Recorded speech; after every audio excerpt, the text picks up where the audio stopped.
What's up? Welcome to episode 3 of this new shop build. This is what we're going to tackle today. We're going to prepare the trusses, prepare some purlins, put up the trusses, put up some purlins, and some overhang jacks, and then some little odds and ends of framing. Let's get started.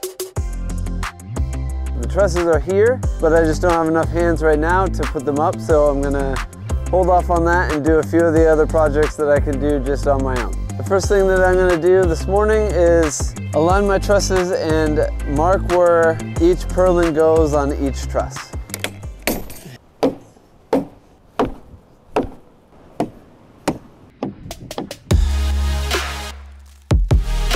So starting on this header that spans across, it's 1 3/4 inches, and every 2x4 is 1.5 inches, so I need to actually notch in this post by 1/4 inch on both sides.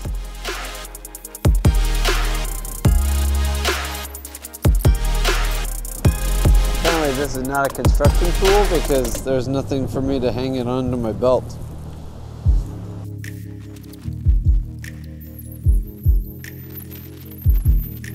Dad's always telling stories and I never know if they're about me or about him. Who knows?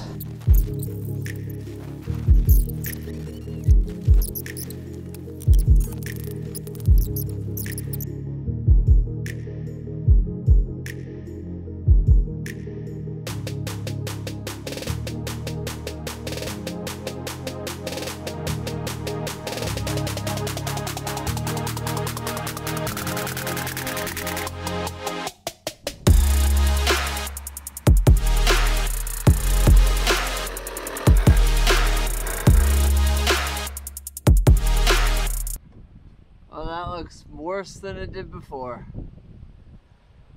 Whatever. Hopefully we've got enough people, I think it's going to be maybe 4 eventually, I don't know, to put up some trusses. Not entirely sure this is going to work, but we don't have any heavy machinery to use, so we're going to try to do it by hand. And it's probably not the safest option, but it's the option that I have. It's an option that I want to show you guys that it can be done if that's the only option that you have. All right, Dad's making a brace and I'm laying out the first 4 purlins just so that we have them ready to put up if we want to. All right, truss is marked.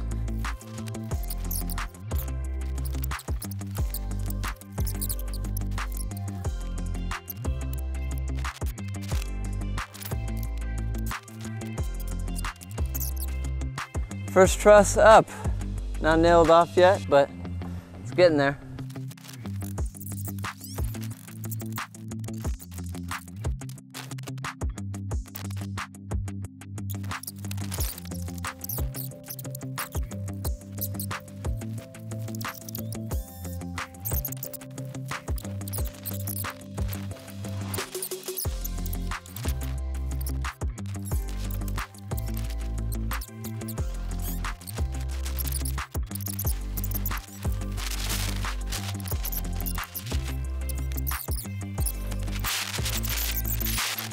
More. I mean, you were close. Right, oh, right. Okay, a little bit more. Right there. Next purlin. Yum. I'm at the top of my crossover leg situation here, though.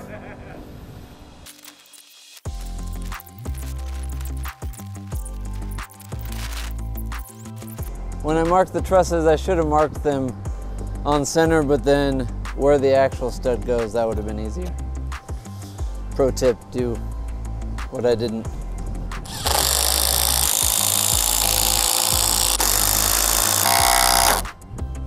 One week later, let's try to get 6 more trusses up. Is it possible? We shall see. It's also very muddy around here, so that's a lot of fun.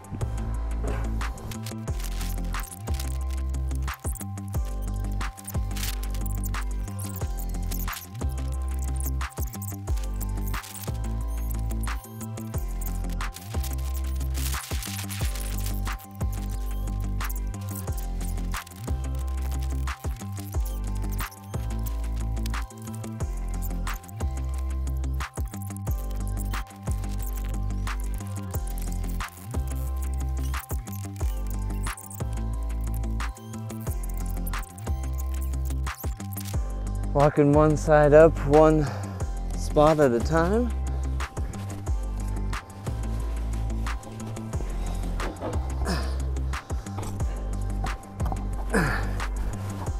Keep persuading it.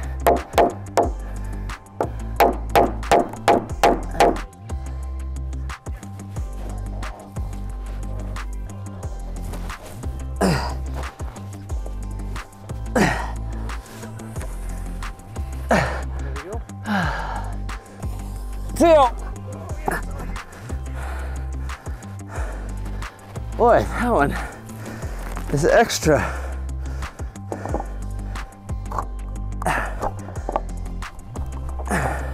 Push, Alex.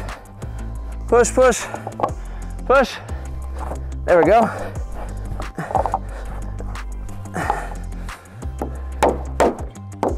Tappity tap tap. Ha!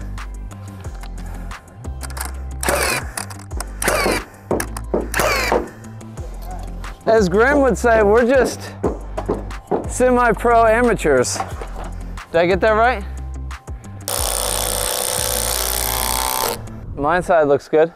I'm gonna split another pair of pants here. That would be not good. Let's not split any more pants in this project. The budget does not have more pants in it. That was truss number 7. And again, these are 30 foot 412 pitch.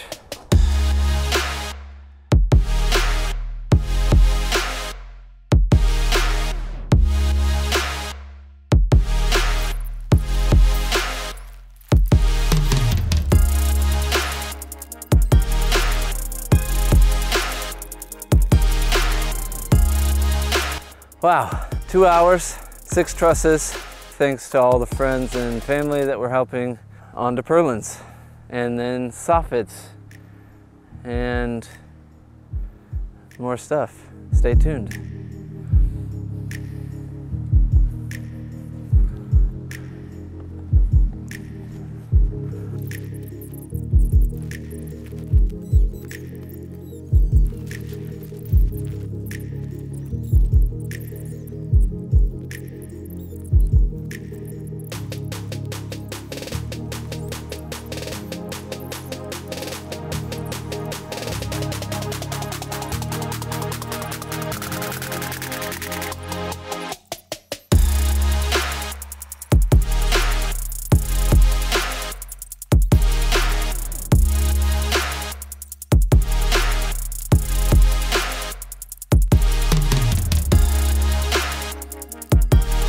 All right, day 6. Nope, 7. I don't know what day it is anymore. Sometimes I'm out here for 1 hour, sometimes I'm in the dark, sometimes, I don't know. Anyway, it's a beautiful morning. Today I'm gonna try to get all the truss overhang jacks up at the right distance, screw all those in, and then start on the purlins that are in between those jacks. All right, these are all the truss overhang jacks. So I'm gonna put this first truss overhang jack on. It goes in between the column, right on top of the truss, just like that. So that's what I want. However, my overhang is only 12 inches. It's only a foot overhang around the whole building. And so obviously this is too long. Now, do I cut this or do I not? Yesterday I had a phone call with the person who drew up my plans. The plans didn't seem like they tell me a whole lot of detail, so that's why I'm going to tell you right now what I've learned, and it was very informative on a few different things that I was having questions about as far as braces and purlins and where certain lumber goes, certain size lumber goes where it goes. And what he told me is that the first purlin is actually not overlapping like this on top of the truss. It actually goes in between the trusses and toenails into this jack stud. So I put the jack stud wherever I need to, screw it in a couple times real good with the 60 penny nails, or what I'm doing is the 1/4 inch, 6 inch spacks. And then these actually get cut in between each column and then toenailed in. at the correct location where this is now. All right, first jack stud here. I want to line it up right at 12 off the column.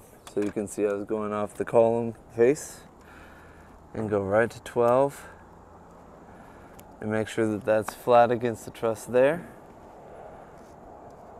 And then screw it in right there.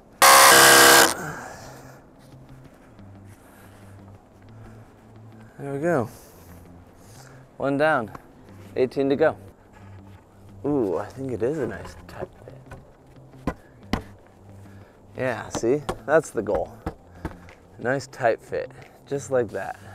Make sure that this is nice and flush on top, centered with my mark. That's what they are, 24 on center, FOT.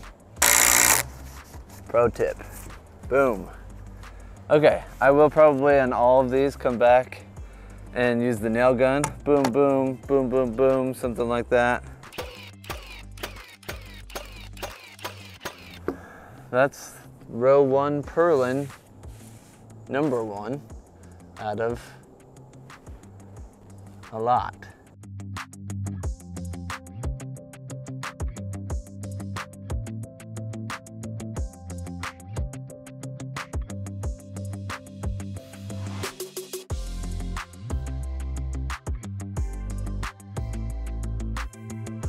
It was a good day, very productive.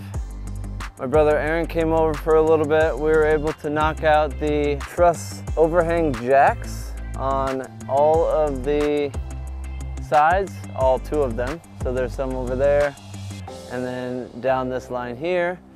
And then we also worked on this right here, which is the garage opening.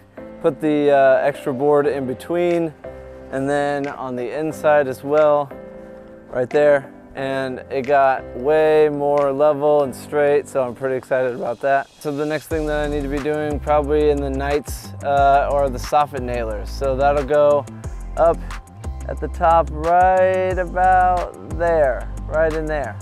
That will be a nice solid surface for my F&J trim for the metal soffit and siding.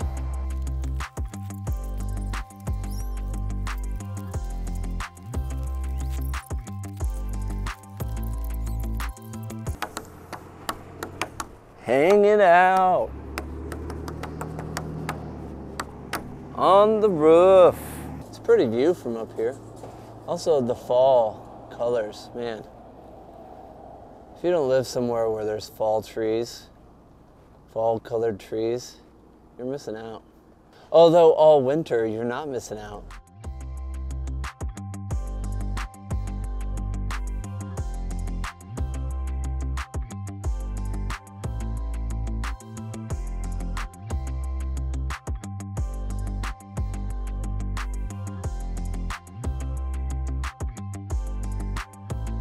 All right, another day, another part of the project. I don't know, it wasn't last night, a few nights ago. The timeline is all messed up at this point, but Aaron and Dad were here to help me put up the side fascia. Those are 2x6 boards all the way across with the overhang to create the soffit for the end walls.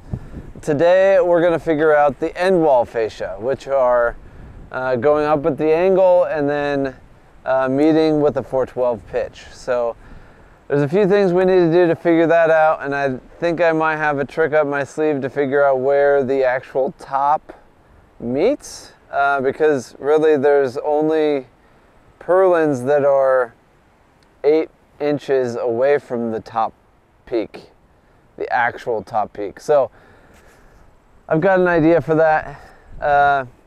Let's get started. Also, it's really cold now. Like, it's Friday the 27th of October. It's supposed to freeze this week.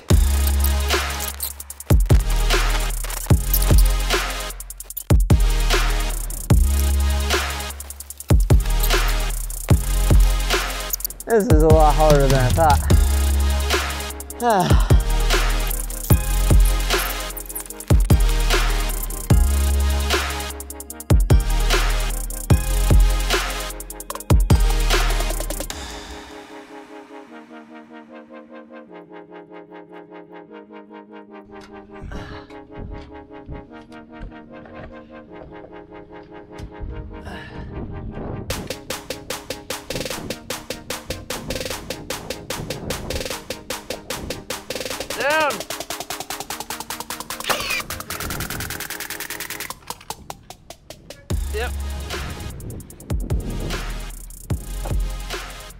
I need to look at it from a different vantage point.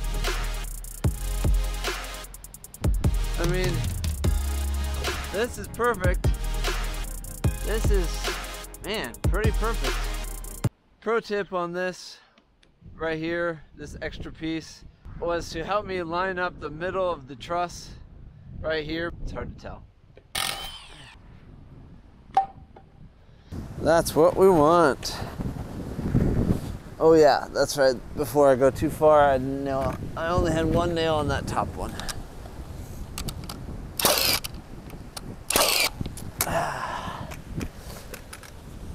Never know how many nails to put. So I'm just putting more than I think, but maybe that's a bad thing too. Leave a comment, let me know. If you can even hear me in this crazy wind.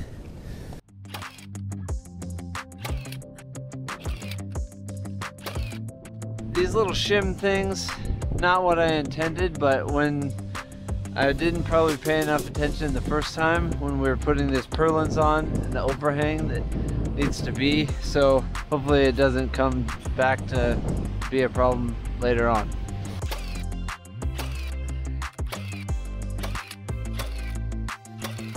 No one ever is gonna know except for people on YouTube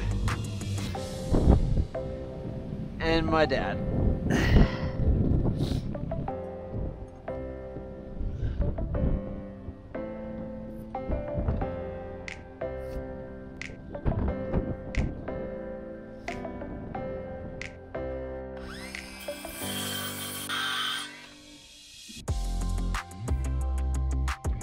Beauty.